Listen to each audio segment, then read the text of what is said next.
नमस्कार। हर महीने जब ये पीरियड आता है तो पेट में, कमर में बहुत दर्द होता है, मूड स्विंग होता है। इसी को बिना पेन किलर नेचुरली कैसे ठीक कर सकते हैं, इसी के बारे में जानकारी लेंगे आज के वीडियो में। पूरी जानकारी के लिए वीडियो अंत तक ज़रूर देखिएगा और हमारे चैनल को सब्सक्राइब भी ज़रूर कीजिए। मेरा नाम डॉक्टर रूपाली शिंदे है और इस यूट्यूब चैनल पे मैं आपका स्वागत करती हूँ।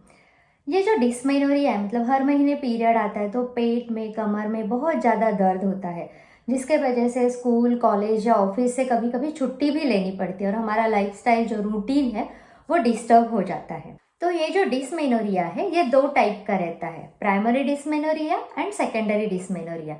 प्राइमरी डिस्मेनोरिया जो है उसको आयुर्वेद में कस्टार्तो बोलते हैं। ये टिपिकली वात दोष की दुस्ती के वजह से रहता है। और जो सेकेंडरी डिस्मेनोरिया है उसका अंडरलाइन कुछ कॉज रह सकता है, जैसे एडिनोमायोसिस, इंडोमेट्रियोसिस, यूटेराइन फाइब्रॉइड है, या हार्मोनल इम्बैलेंस है, या पेल्विक इन्फ्लेमेशन है।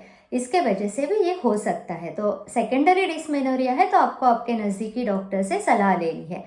आज का वीडियो जो है उसमें हम लोग स्पेशली जो प्राइमरी डिस्मेनोरिया कस्टार्तव है उसके बारे में चर्चा करेंगे। आयुर्वेद में एक श्लोक है, वातात् भवति योषिणाम कष्टार्तव समुद्भव, मतलब वात दोष की दृष्टि से ही ये कष्टार्तव होता है।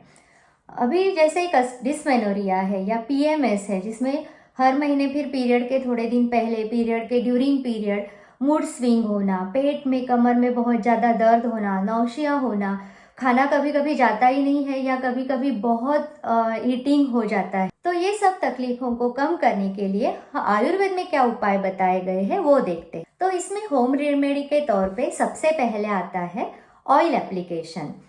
जब भी पेन शुरू हो तो कौन सा भी ऑयल ले सकते हैं, बट तिल ऑयल या राई का तेल है या कोकोनट ऑयल है या कैस्टर ऑयल है, उसको हल्का सा गर्म करके नाभि में 2 बूंद डाल के हल्का मसाज करना है और फिर लोअर एब्डोमेन पे प्रॉपर वो वार्म ऑयल से मसाज करना है। मसाज के बाद हीटिंग पैड या गर्म पानी की थैली है उससे लोअर एब्डोमेन, थाइज, बैक को सेक करना है। इससे वात दोष जो है वो शांत होता है और पेन में बहुत अच्छा रिलीफ मिलता है। नंबर 2, बहुत बार ये देखा जाता है कि पीरियड में कॉन्स्टिपेशन भी रहता है, पेट बराबर साफ नहीं होता है। तो इस समय 1 चम्मच त्रिफला पाउडर रात को सोते समय खाना खाने के बाद आधा कप गर्म पानी के साथ लेते हैं तो कॉन्स्टिपेशन रिलीव होने में बहुत हेल्प मिलती है। साथ ही में जो आयुर्वेद में नित्य रसायन बताया गया है, जैसे कि सुबह ब्रश करने के बाद 1 कप गाय का दूध और उसमें 1 चम्मच घी डाल के लेना है। ये अगर रेगुलर तौर पे करते हैं तो पीएमएस या डिस्मेनोरिया में आपको बहुत अच्छे रिजल्ट आएंगे। और एक सबसे इम्पॉर्टेंट चीज़, हर महीने रेगुलर आने वाले इस पीरियड को आप परेशानी ना समझें। बहुत बार लड़कियों को ऐसे लगता है, अरे हर महीने का टेंशन वापस आ गया, फिर पेन है, इरिटेशन है। बट ऐसे भी पेशेंट हम लोग देखते हैं जिनको 6-6 महीने, 1-1 साल तक पीरियड नहीं आता। तो आपका पीरियड अगर बराबर महीने के महीने आ रहा है और आपको सिर्फ थोड़ा पेन सहन करना पड़ रहा है तो उसको इरिटेशन ना मान के उसके लिए ग्रेटफुल रहिए।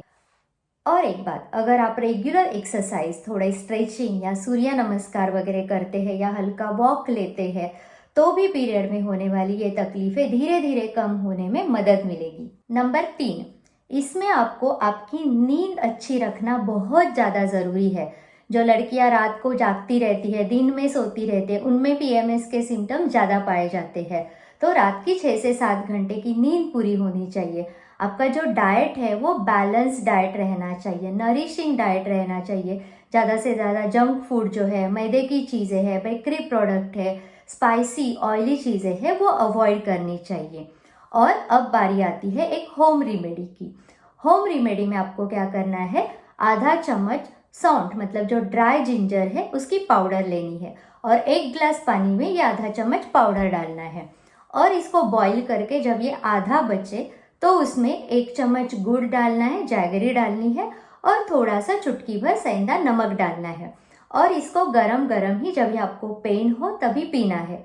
ये लेने के बाद आधे घंटे के अंदर ही आपकी पेन अच्छे से कम होगी, आपको कोई पेन किलर लेने की ज़रूरत नहीं पड़ेगी। पर हाँ, इसके बाद भी आपका पेन कम ना हो, बहुत ज़्यादा तकलीफ हो, तो आपको आपके नज़दीकी डॉक्टर से परामर्श लेना बहुत ज़रूरी है। So try this remedy and stay fit with Ayurveda. Thank you.